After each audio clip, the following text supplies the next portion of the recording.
You may be wondering why there's a strange man in a cauldron wielding a hammer trying to get up a rock face in front of you right now. The gameplay you are currently seeing is from the game Getting Over It by Bennett Foddy. This game is very well known for being an infuriating play, as it does not really have any transferable skills from any other game. You have to slowly learn how to wield this hammer and propel this man up a hill. And I chose this game because, in my mind, it replicates the process of learning a new skill. Researching this project and delving into academic papers about aesthetic value and aesthetic qualities and what makes a value judgment was a bit like playing Getting Over It, in the way I really had to keep working at it to fully understand. Mr. I personally showed you one of the papers I referenced for the research for this project. This paper contained a 3-paragraph explanation, which is essentially a math formula for how to determine aesthetic value and if it is fundamental or just branching off of value itself.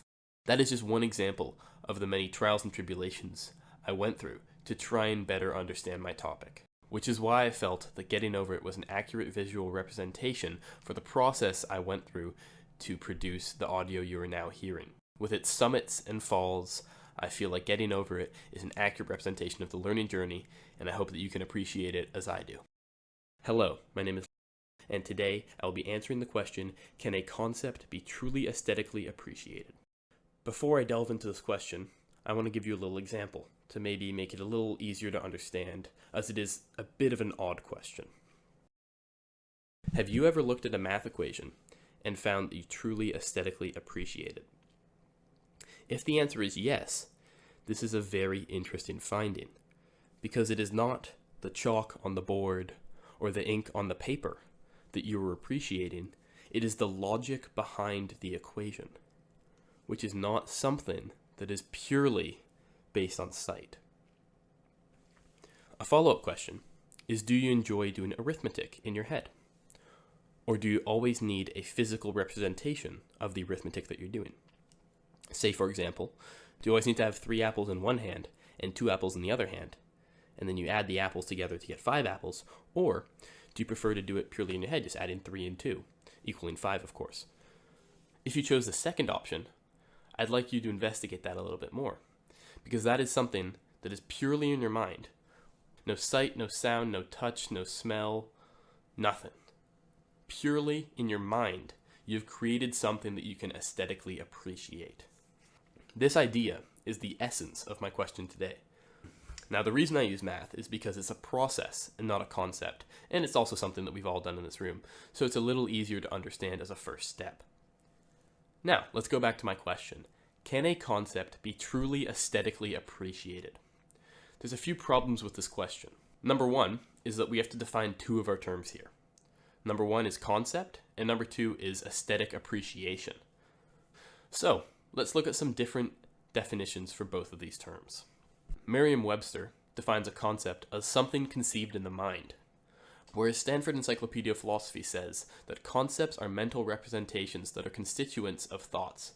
They are involved in various cognitive processes, including reasoning and understanding.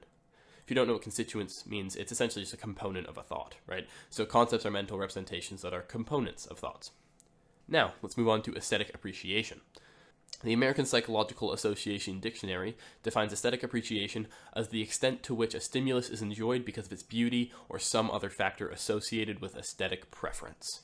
Whereas the Springer Encyclopedia of Philosophy says that aesthetic value is defined as the value that an object, event, or state of affairs, most paradigmatically, an artwork or the natural environment, possesses in virtue of its capacity to elicit pleasure, positive value, or displeasure, negative value, when appreciated or experienced aesthetically. All 4 of these definitions have core differences in them that answer the question in a different way. Now, if we return to the question, again, can a concept be truly aesthetically appreciated? This is a yes or no question, which makes it quite simple to answer, you'd think. But seeing as these definitions are pretty fundamentally different, it depends on which definitions you use for each term what your answer to this question will be. For example, if I use the American Psychological Association Dictionary's definition of aesthetic appreciation, which of course is the extent to which a stimulus is enjoyed because of its beauty or some other factor associated with aesthetic preference, it is purely a positive connotation of aesthetic appreciation, therefore saying that aesthetic appreciation can only happen if it is a positive appreciation.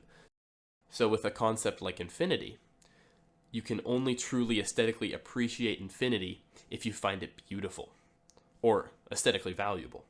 Now, this completely contradicts the Springer Encyclopedia of Philosophy's definition, which says that whatever stimulus elicits an either positive or negative response has aesthetic value, if that response is based on aesthetics, obviously. Another interesting distinction is between the Merriam-Webster definition of concept and the Stanford definition of concept. While the Stanford one is very precise, saying they're involved in various cognitive processes, including reasoning and understanding, so therefore something that isn't involved in reasoning and understanding is not really a concept by that definition. Merriam-Webster counts anything conceived in the mind as a concept. Merriam-Webster's definition doesn't take into account time. For example, something conceived in the mind that is then created in actuality and can now be experienced is still technically a concept by that definition because it was initially conceived in the mind.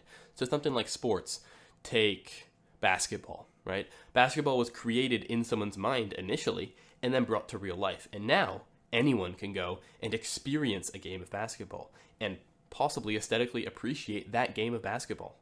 But is that appreciation for the concept, or is it for the sight, the sound, even the smell of a basketball court in a basketball game? So for now, I'm going to discard that definition of a concept. But the problem is Stanford's definition is also a little short-sighted because it says all concepts are involved in various cognitive processes, including reasoning and understanding. Meaning, if a concept isn't involved in reasoning and understanding, it's not truly a concept. Let's go back to my example of infinity. Infinity isn't always involved in reasoning and understanding, but infinity can be used to understand and reason certain things. For example, the universe constantly expanding. It will become infinitely large.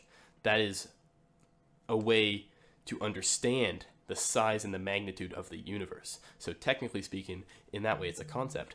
For example, limbo, which is defined as an uncertain period of awaiting a decision or resolution, an intermediate state or condition. Limbo is not often used in reasoning or understanding, but is still a concept.